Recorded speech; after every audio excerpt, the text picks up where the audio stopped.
Alors, bonjour à tous, heureux de vous retrouver, chers amis, en ce samedi 22 février 2025, 9h19, heure du Québec. Merci à ceux qui sont abonnés. Ceux qui ne sont pas faits là maintenant, merci à ceux qui m'envoient des liens, des messages. Toujours pertinent, intelligent et très apprécié. Merci à ceux qui vont commenter la vidéo.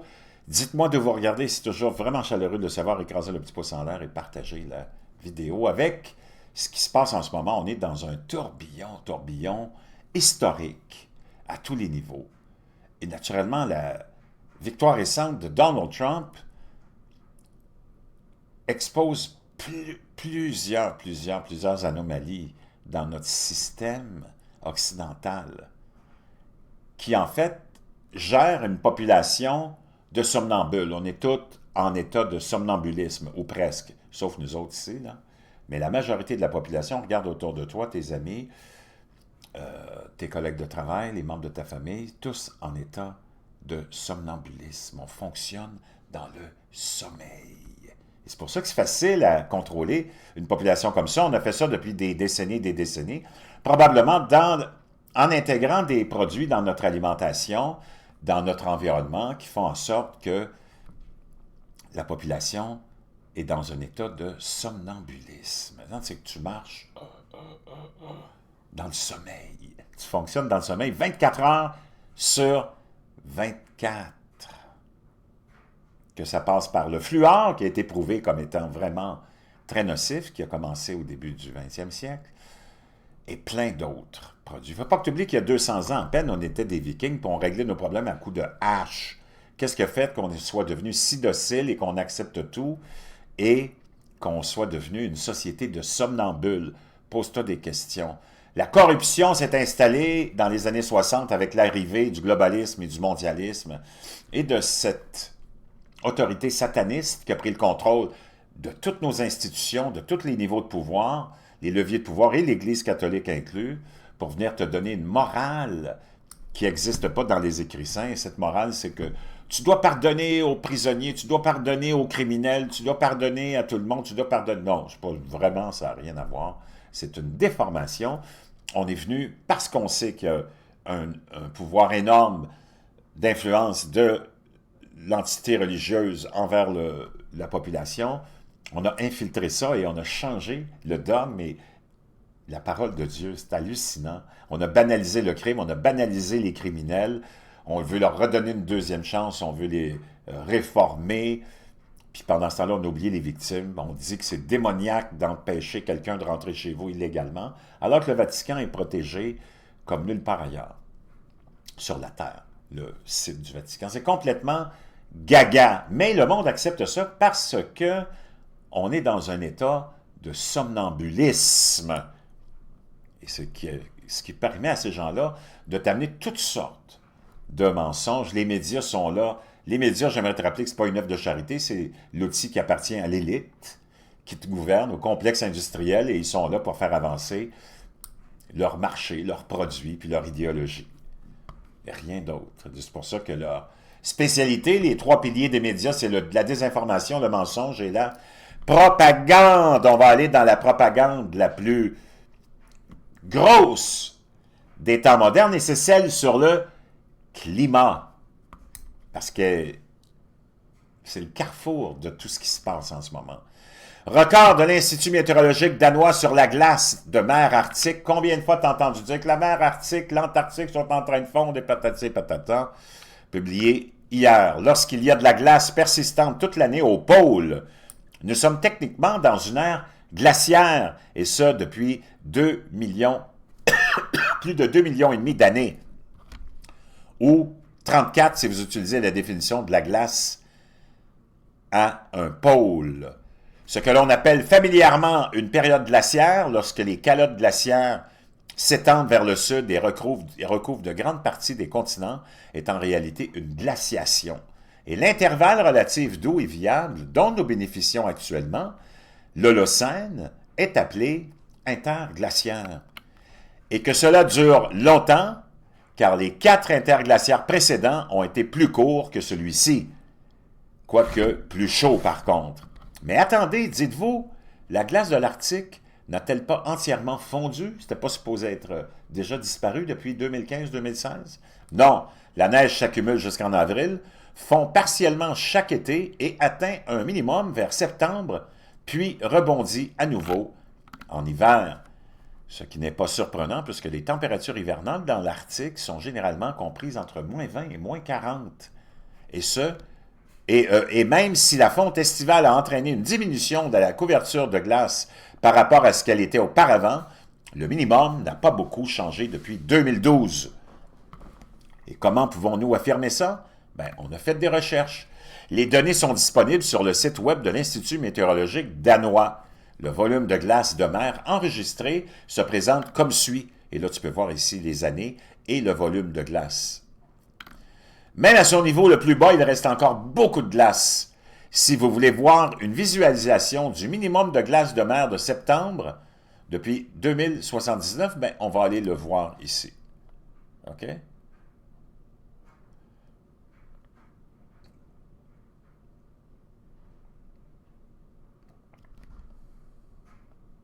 Comme tu peux voir, il n'y a pas une grande variation d'année en année. Tu vois le compteur des années ici et la superficie. De 79 à 2024.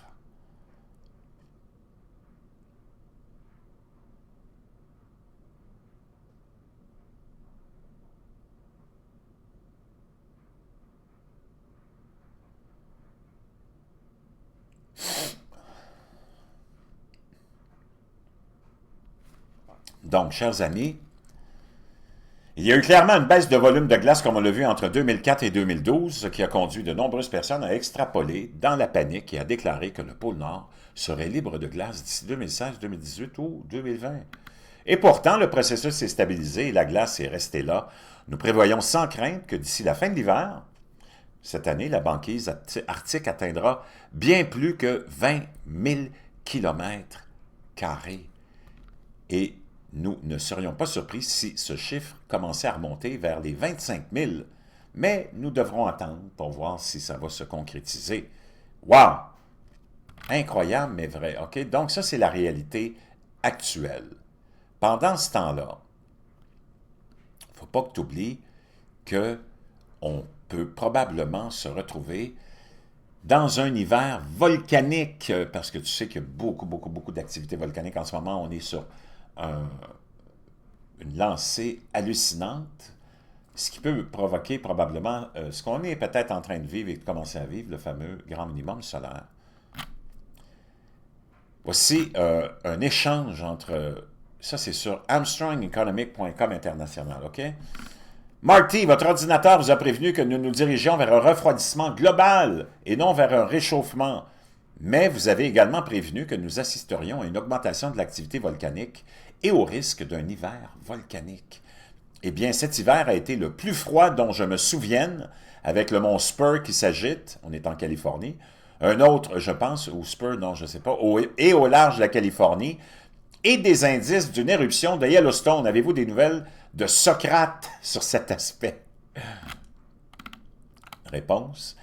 Rien n'a changé, nous nous dirigeons vers une période volcanique plus active, ce qui augmente le risque d'hiver volcanique. Pardon. Ah, une petite allergie, bougez pas.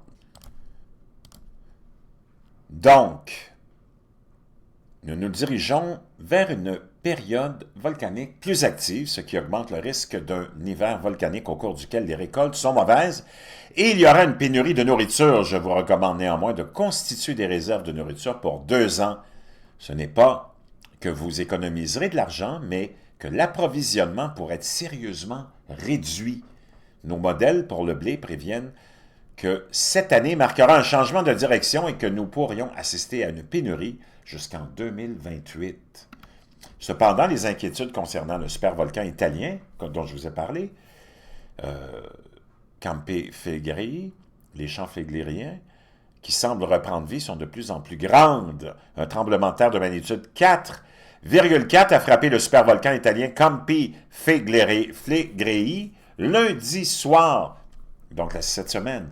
Il se trouvait à une profondeur de 3 km, ce qui est le tremblement de terre le plus fort à avoir frappé la région au cours des 40 dernières années, selon les données de l'agence gouvernementale. Le tremblement de terre fait partie d'une tempête sismique en cours qui a vu plus d'une douzaine d'événements de magnitude supérieure à 2 au cours des 48 dernières heures. L'éruption du mont Vésuve qui a enseveli Pompéi en 79 est liée à cette région.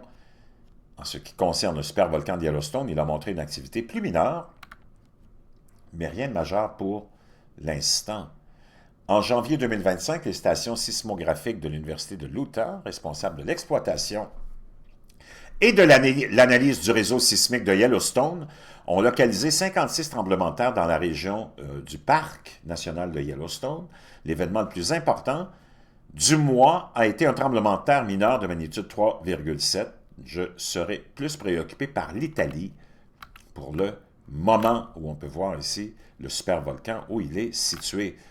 Il existe un certain nombre de supervolcans dans le monde et le plus récent à avoir fait éruption, c'est peut-être produit en Italie. Le terme supervolcan a été popularisé par la BBC et le reportage de Discovery Channel sur le fameux volcan de Yellowstone. Donc, selon l'Institut d'études géologiques des États-Unis, la fameuse USGS, un supervolcan est un centre volcanique qui fait éruption de manière soudaine et violente d'au moins 1000 km3 de matière volcanique fraîche, ce que l'on appelle une super-éruption, produisant souvent un énorme cratère de dépression appelé une caldeira. Actuellement, le volcan italien Campi Flegrei montre pour la première fois, depuis près de 400 ans, des signes indiquant qu'il est toujours vivant et en bonne santé et qu'il peut faire passer une très mauvaise journée à de nombreuses personnes. Chers amis, c'est vraiment pas des bonnes nouvelles. Je vais terminer avec quelque chose de encore plus...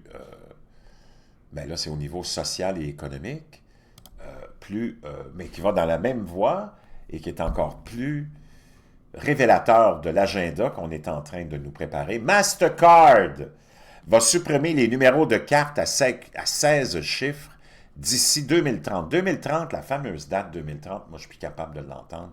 C'est tellement, tellement, tellement... Wow! C'est tellement satanique. Wow! Mastercard a annoncé son intention de supprimer progressivement les numéros de carte traditionnels à 16 chiffres. D'ici 2030, cette évolution vise à réduire la fraude. Toujours l'utilisation de cette peur hein, qu'on utilise pour te convaincre de t'en aller, dans la biométrie et dans la supersécurité, puis on utilise toujours la fameuse fraude, OK? À chaque fois qu'on arrive avec des nouvelles, comment dire, applications ou des nouvelles règles pour te contrôler encore plus, on t'amène toujours la fameuse fraude. À améliorer l'expérience utilisateur et à s'aligner sur la tendance croissante de la tokenisation et l'authentification biométrique dans les paiements. Les numéros de carte traditionnels imprimés sur des cartes physiques sont depuis longtemps une cible pour les fraudeurs. Qu'il s'agisse de violations de données, d'écrémage ou d'attaques de phishing, les informations de cartes volées génèrent des milliards de dollars de pertes dues à la fraude chaque année. En supprimant le numéro de carte visible, Mastercard cherche à éliminer une vulnérabilité critique dans l'écosystème des paiements. Au lieu du numéro fixe à 16 chiffres, Mastercard mettra en œuvre la tokenisation, un processus dans lequel un jeton unique et crypté remplace le numéro de carte réel. Aucun numéro de carte statique à voler ou à utiliser à mauvais escient. Chaque transaction aura un identifiant unique, ce qui rendra la fraude beaucoup plus difficile.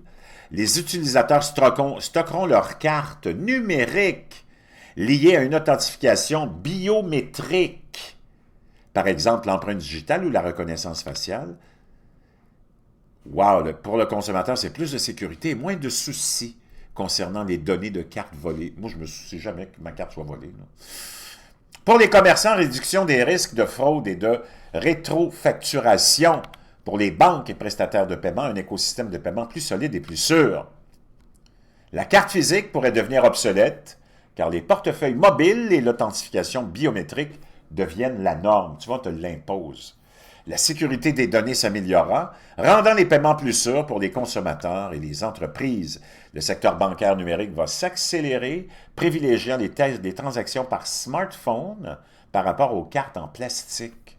Ce changement marque une évolution significative dans notre façon de payer, façonnant un avenir plus sûr, plus fluide et plus numérique, et plus contrôlant et plus totalitaire. Préparez-vous à dire adieu à vos numéros de carte à 16 chiffres et bonjour à une nouvelle ère de paiement. Aïe, aïe, aïe, aïe, aïe. Je ne sais pas ce que vous en pensez, j'attends vos commentaires. Dans la boîte de description, pendant ce temps-là, n'oublie pas, la santé, ça passe par un bon sommeil. Et si tu es au point de changer et tu es rendu où tu dois changer ton matelas, je te suggère fortement de t'en aller vers un matelas. Je te le jure, moi je l'ai fait et ça a changé mon sommeil totalement. Un matelas. Contrairement à l'ancienne technologie des matelas à ressort, je te jure, le matelas mousse, tu vas dans le 12 pouces parce que 8 et 10 pouces, c'est pas assez épais. Dépendamment de ton poids, tu t'en vas directement dans le 12 pouces. Les prix sont rendus très abordables. Et je te jure, tu dors sur un nuage. Moi, je l'ai acheté à tout le monde. Je l'ai acheté à mes enfants. Ça vient dans différents, naturellement, différentes grandeurs pour tous les lits. Celui que je te propose, c'est celui-là, moi, que j'ai, est vraiment pas cher. C'est rendu très abordable. Si tu es au point de changer ton matelas, je peux te dire une chose, va-t'en avec un matelas mousse. Tu vas dormir comme un ange. Je te laisse le lien dans la boîte de description.